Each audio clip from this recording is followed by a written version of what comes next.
राजस्थान के बारा से सामने आई तो हमप्रस्ती की हैरान करने वाली वारदात। बेटे की बीमारी को दूर करने के लिए मां ने अपनी ही बेटी का गला दबाकर किया कत्ल। कहा ख्वाब में देखा था कि किसी की कुर्बानी देने से बेटे का होगा इलाज। दिल्ली में सड़क किनारे खड़े फोन पर बातचीत के दौरान लड़की के हाथों से फोन छीनकर बाइक सवार फरार। सीसीटीवी फुटेज की मदद से पुलिस ने मुकदमा दर्ज कर मुलजिम को किया गिरफ्तार। यूपी से सामने आया भीड़ की हैवानियत का झंझोड़ देने वाला वाकया। अमरूद चोरी के इल्जाम में भीड़ ने एक शख्स का पीट कर दिया कत्ल। पुलिस ने अब तक इस मामले में 2 अफराद को किया गिरफ्तार। बिहार ज़िमनी इंतखाबात के नताइज का ऐलान। एक सीट बीजेपी तो आरजेडी ने भी जीती एक सीट। गोपालगंज में महागठबंधन के उम्मीदवार के लिए एमआईएम और बीएसपी ने बिगाड़ा खेल। सिर्फ 2000 वोटों से बीजेपी उम्मीदवार की जीत, जबकि एमआईएम उम्मीदवार को मिले 11000 से ज्यादा वोट। हिमाचल प्रदेश इंतखाबात के लिए अब बीजेपी ने भी जारी किया अपना इंतखाबी मंशूर। दोबारा जीत हासिल करने पर यूनिफॉर्म सिविल कोड नाफिज करने का किया वादा। साथ ही वक्फ इमलाक की अदालती कमीशन के तहत तहकीकात करने की भी कही बात। मंशूर जारी करने के बाद घर घर जाकर जेपी नड्डा ने किया प्रचार। वज़ीर-ए-आज़म मोदी ने आदिवासी खित्ते से गुजरात असम्बली इंतखाबी मुहिम का किया आगाज। कहा इस बार गुजरात में पिछले तमाम रिकॉर्ड तोड़ेगी बीजेपी। नफरत फैलाने वालों और गुजरात को बदनाम करने वालों का सफाया करने की आवाम से की दरखास्त।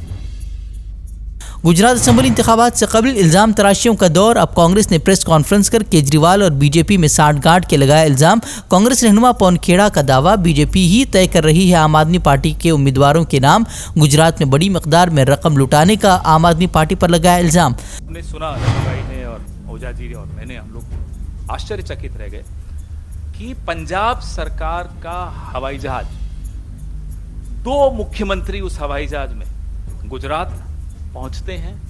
1 अक्टूबर जो की तारीख ही बता रहे हैं, और उसमें थैले भरकर पैसे आते हैं। और जब उनसे पूछा जाता है कि साहब ये कैसे ले आए, तो इशारे से यूं बताते हैं कि ये साहब हवाई जहाज से आ गए। ये है सरकारी तंत्र का दुरुपयोग। पैसा कहां से आ रहा है, इतना पैसा क्यों आ रहा है, कैश में आप कहां से लेकर आ रहे हैं। और जो पेड वर्कर की जो परंपरा परसों रघु भाई आपको बता रहे थे, ये पैसा कहां से आ रहा है। आप सोचिए, दिल्ली से जीता यहां का पैसा पंजाब। कांग्रेस ने गुजरात बीजेपी हुकूमत के खिलाफ 22 नुकात पर मबनी चार्जशीट जारी किया।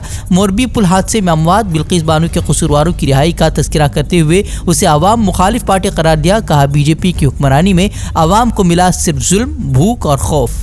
कौमी तहकीकाती एजेंसी एनआईए ने डी कंपनी पर कसा शिकंजा। दाऊद इब्राहिम, उसके करीबी साथी छोटा शकील समेत 3 गिरफ्तार अफराद के खिलाफ मुंबई की खुसूसी अदालत में दाखिल की चार्जशीट। हिंदुस्तान में मुख्तलिफ दहशतगर्द और मुजरिमाना सरगर्मियों में मुलव्वस होने की कही बात। अफ्रीकी मुल्क तंजानिया में मुसाफिर तैयारा हादसे का शिकार होकर झील में जा गिरा। 26 अफराद का रेस्क्यू किया गया। बकिया की तलाश जारी। आमले समेत कुल 43 अफराद थे सवार। नीदरलैंड के एम्स्टर्डम में माहौलियाती कारकुनों का अनोखा एहतिजाज। माहौलियाती आलूदगी के खिलाफ एहतिजाज करते हुए निजी तैयारों को उड़ान भरने से रोका। तैयारे के पहियों के सामने बैठकर घंटों तक किया एहतिजाज। पुलिस ने 100 से ज्यादा मुजाहिरीन को किया गिरफ्तार।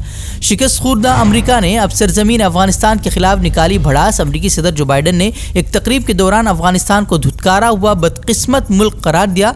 तालिबान तर्जुमान ने कहा अमेरिकी रहनुमा मायूसी का शिकार होकर दे रहे हैं ऐसे बयानात। 2 दहाइयों तक जंग जारी रखने के बाद 2021 में अपनी अफवाज वापस बुलाने को मजबूर हो गया था अमेरिका।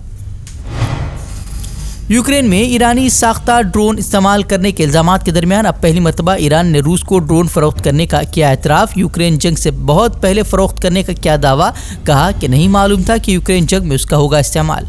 बड़कल में गुज़िश्ता रोज़ सड़क हादसे के बाद दिल का दौरा पड़ने से जाबाक होने वाले 14 साल तालिब इल्म की आज बाद नमाज ज़ोहर अदा की गई। नमाज जनाजा नवैद कॉलोनी कब्रिस्तान में अमल में आई तदफीन। हमसे जुड़े रहने के लिए हमारे चैनल फ़िक्र खबर टीवी को सब्सक्राइब करें, वीडियो को लाइक और शेयर करें। मज़ीद खबरों के लिए विजिट करें फ़िक्रखबर.com।